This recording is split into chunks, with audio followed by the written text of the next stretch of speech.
Shalom saudara-saudara yang dikasihi Tuhan. Pagi ini kembali kita akan merenungkan satu bagian firman Tuhan yang diambil dari Markus pasal yang ke-12 ayat yang ke-38 hingga ayat yang ke-40. Saya akan membaca bagi kita semua. Dalam pengajarannya Yesus berkata, "Hati-hatilah terhadap ahli-ahli Taurat yang suka berjalan memakai jubah panjang dan suka menerima penghormatan di pasar, yang suka duduk di tempat terdepan di rumah ibadat dan di tempat terhormat dalam perjamuan, yang menelan rumah janda-janda, sedang mereka mengelabui mata orang dengan doa yang panjang-panjang. Mereka ini pasti akan menerima hukuman yang lebih berat." Saudara yang dikasihi Tuhan, tema kita hari ini yaitu integritas orang percaya. Definisi sederhana dari integritas adalah bertindak secara konsisten antara apa yang dikatakan dengan tingkah lakunya berdasarkan nilai-nilai yang dianut. Tuhan Yesus menegur dan mengecam ahli-ahli Taurat dan orang Farisi karena mereka adalah orang-orang yang tidak berintegritas. Mereka mengajarkan Taurat dengan berbagai aturan kepada pengikutnya, tetapi mereka tidak melakukan Taurat. Mereka menuntut orang lain hidup menurut Taurat Musa, tetapi mereka tidak memberi contoh yang baik dalam mempraktekkan hukum Taurat dalam kehidupan sehari-hari. Istilah hari ini adalah mereka hanya ngomong doang atau besar omong atau pintar ngomong saja.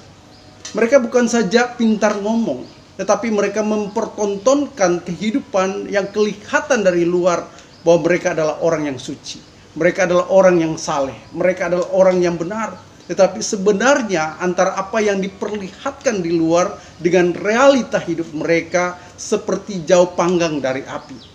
Karena itu Tuhan Yesus begitu marah kepada mereka. Dalam Injil Matius 23 ayat 25-26, Tuhan Yesus mengatakan, "Celakalah kamu hai ahli-ahli Taurat dan orang Farisi, hai kamu orang-orang munafik. Sebab cawan dan pinggan kamu bersihkan sebelah luarnya, tapi sebelah dalamnya penuh rampasan dan kerakusan.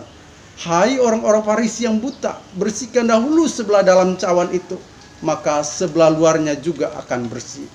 Nah, dalam ayat 38, 39 Tuhan Yesus juga menegur mereka karena mereka memakai jubah-jubah putih yang menunjukkan simbol kekudusan dan kesalehan. Tetapi dalam praktek hidup mereka tidak menunjukkan teladan sebagai pemuka agama yang saleh dan kudus.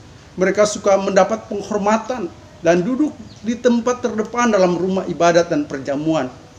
Namun dalam ayat 40 dikatakan mereka menelan rumah janda-janda, sedang mereka mengelabui mata orang dengan doa yang panjang-panjang.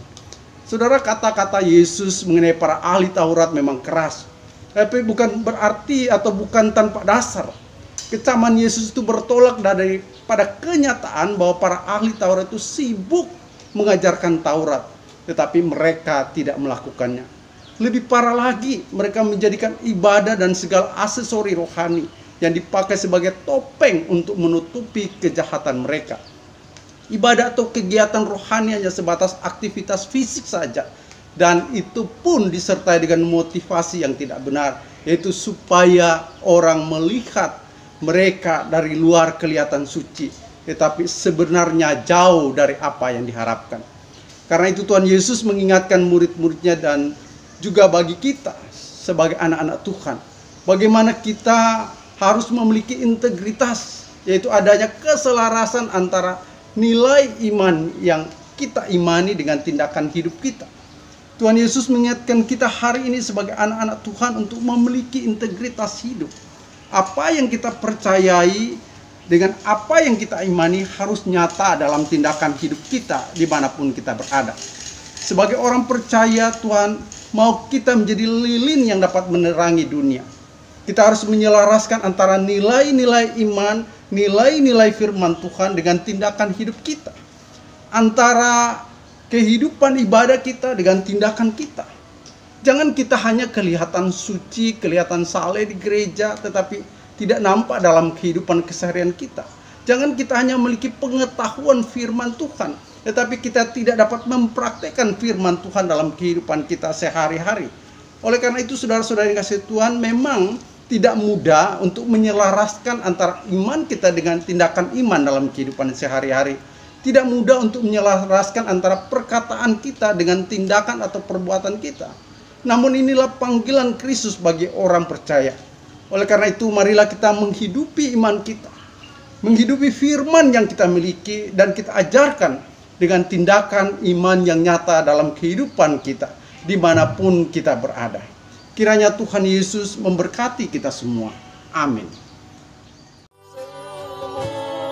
Akan berlalu, berkala firman